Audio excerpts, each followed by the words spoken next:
Ronnie van Bemmel, wat heb je gedaan? Ik ben gewoon heel stom van een trapje, 2 treetjes hoog. Heel ongelukkig gevallen.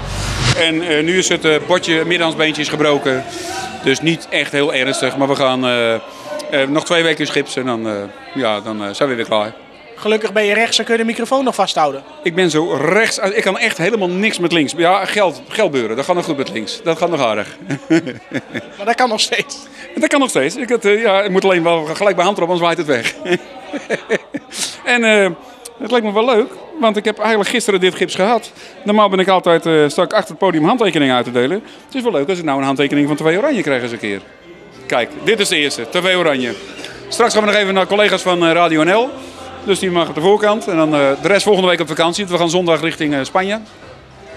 Gaan we lekker 12 dagen de zon in. Ook om te zingen. We hebben een leuke artiestenweek daar met Frans Duits, Wolter Kroes, Belle Perez, Judith Peters.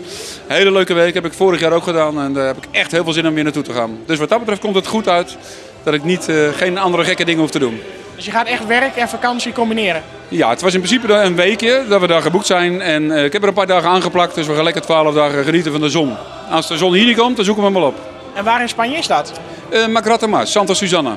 Echt hartstikke leuk, te gek. Er gaan een aantal mensen mee uit Utrecht, dus ik heb er echt heel veel zin in.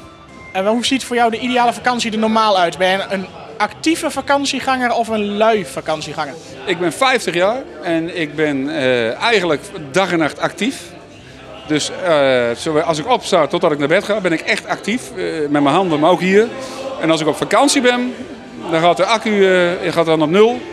Ik wil helemaal niks doen, tenminste of ik moet zingen, maar op het strand, ik kan echt de hele dag lekker leggen op het strand. Dus ik kom zwart terug.